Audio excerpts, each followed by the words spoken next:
keunikan gerak dan motif gerak tari tradisional. Nah, minggu lalu kita sudah belajar mengenai keunikan gerak dan juga motifnya. Untuk minggu sekarang kita akan mempelajari jenis dan fungsi dari tari tradisional. Baik, sebelum kita ke inti materinya,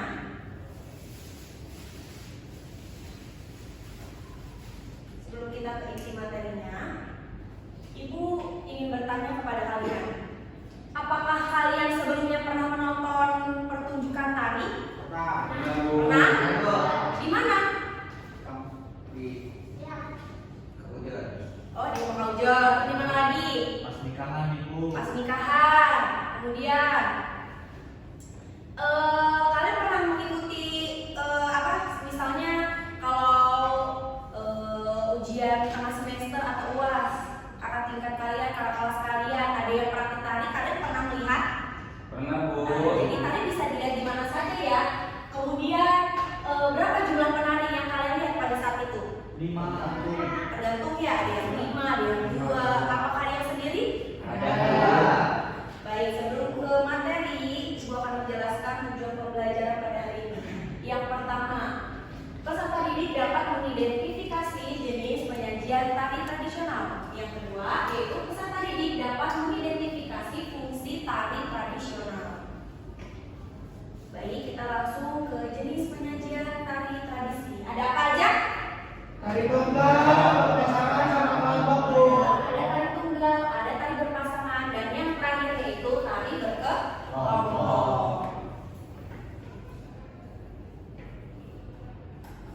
Nah, baik. Yang pertama ada tari tunggal.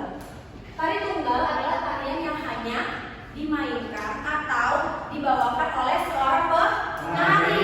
Kalau 2 orang penari termasuknya tari tunggal atau tidak? Tidak, Bu. Jadi tari tunggal hanya 1 Orang.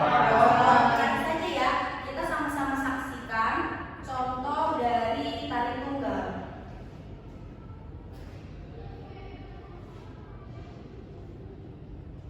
Nah, ada tari remo,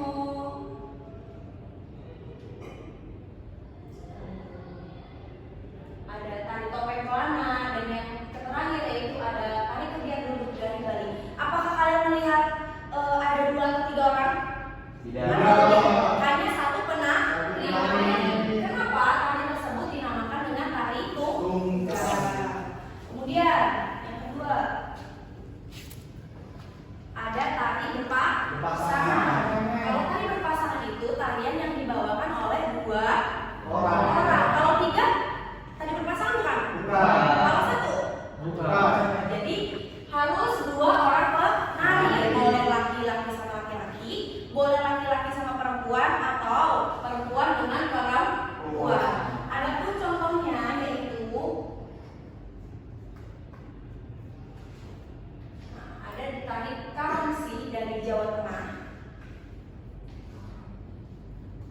Kemudian ada tari Jaran Kuriang dari Banyuwangi. Yang ketiga ada tari Ketuk Tilu dari Jawa Barat.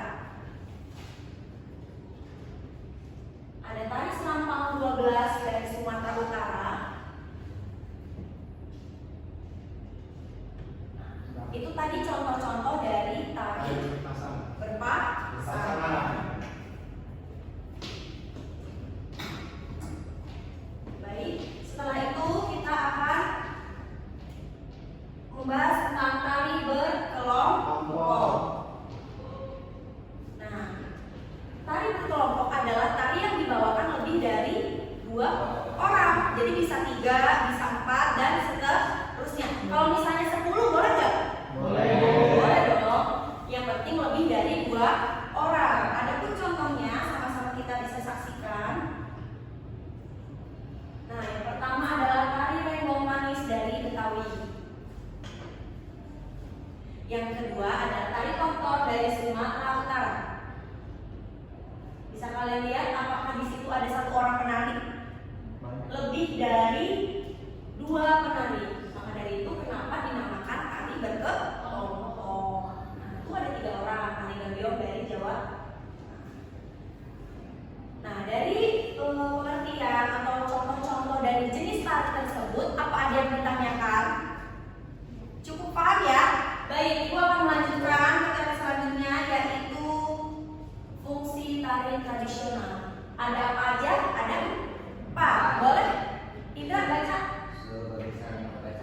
Kemudian sebagai sarana hiburan, Kemudian? sebagai pertunjukan dan sebagai sarana ya. pertunjukan. Yang pertama yaitu sebagai sarana upacara. Nah, ciri utama tarian ini adalah berkembang untuk berlatar belakang keagamaan, baik boleh keagamaan, perkawinan dan sebagainya. Karena dia sebagai sarana upacara. Ada contohnya. Yang pertama yaitu tari rejang dari Bali. Biasanya itu dilaksanakan untuk upacara keagamaan, untuk menyembah atau dan sebagainya. Kemudian ada tari sedang dari Banyuwangi, Jawa Timur. Nah, ini biasanya dilakukan ketika ada acara upacara panen padi. Kemudian yang terakhir ada tari karangsi. Tadi yang dicontohin, ada 2 orang kan pasangan.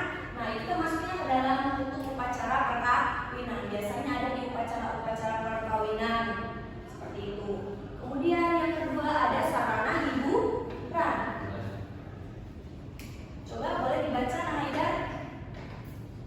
Tarian hiburan berlatar belakang pergaulan mendidik beragam ada hiburan untuk kepuasan pribadi bukan sedikit keindahan. Nah, jadi contohnya yaitu ada tari lengger dari Banyumas, ada tari tayub dari Gandul dari Jawa Tengah, ada tari gandum dari Jawa Timur, ada tari ketuk tilu yang tadi sama-sama kita saksikan dari Jawa Barat, dan terakhir yaitu tari reok Ponorogo dari Jawa Timur.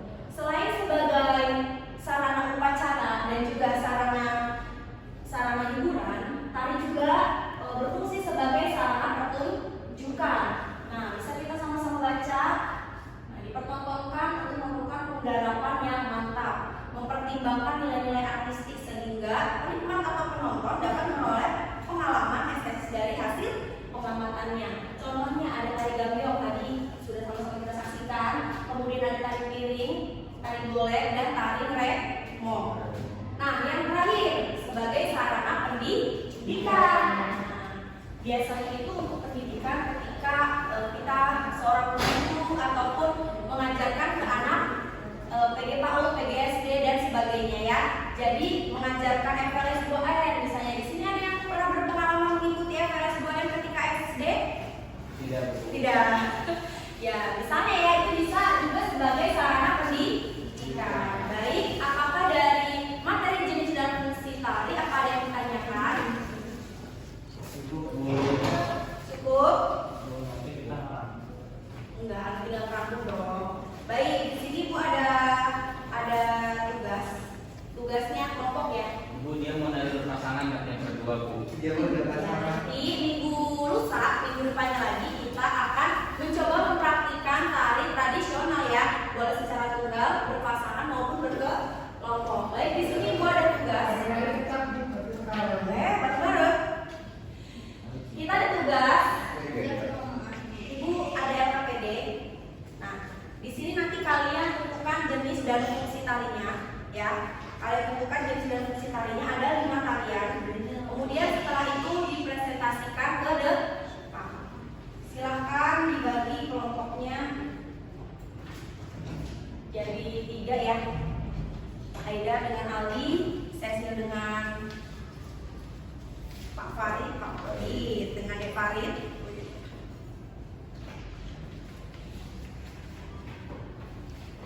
Dan yang terakhir Bu, kok banyak banget sih Bu soalnya Bu? 5 aja.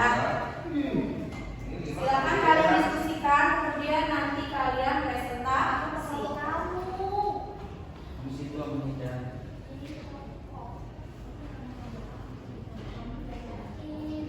Kok ini?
yang sudah selesai maju ke depan. Ayo Kasa.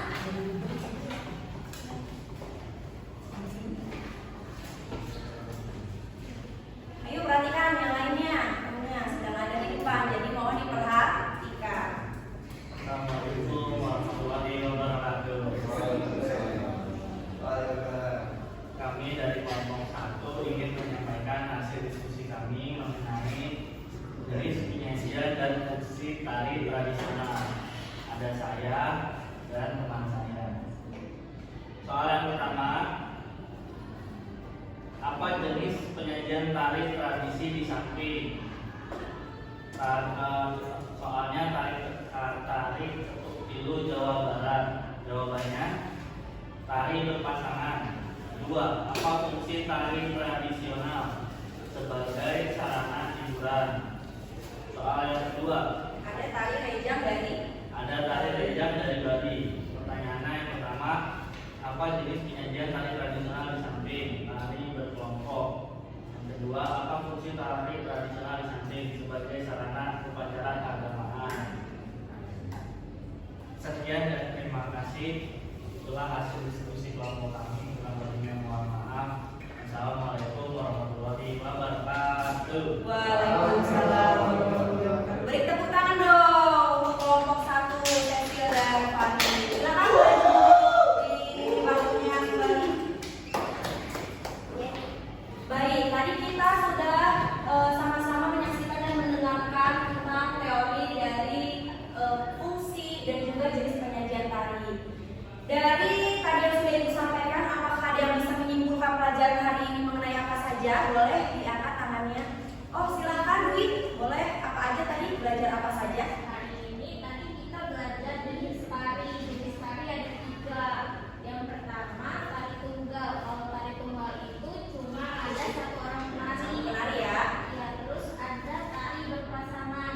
Kalau tari berpasangan itu biasanya ada 2 orang. 2 orang penari. Kemudian Yang ketiga ada tari berkelompok.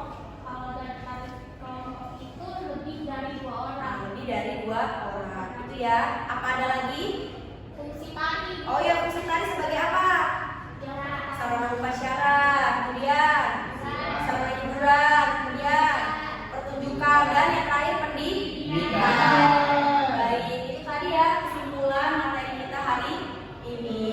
Kemudian untuk minggu depan silakan kalian baca materi kembali mengenai jenis penyajian, ya, musik iringan dan sebagainya. Nanti Ibu bahas lagi di pertemuan berikutnya.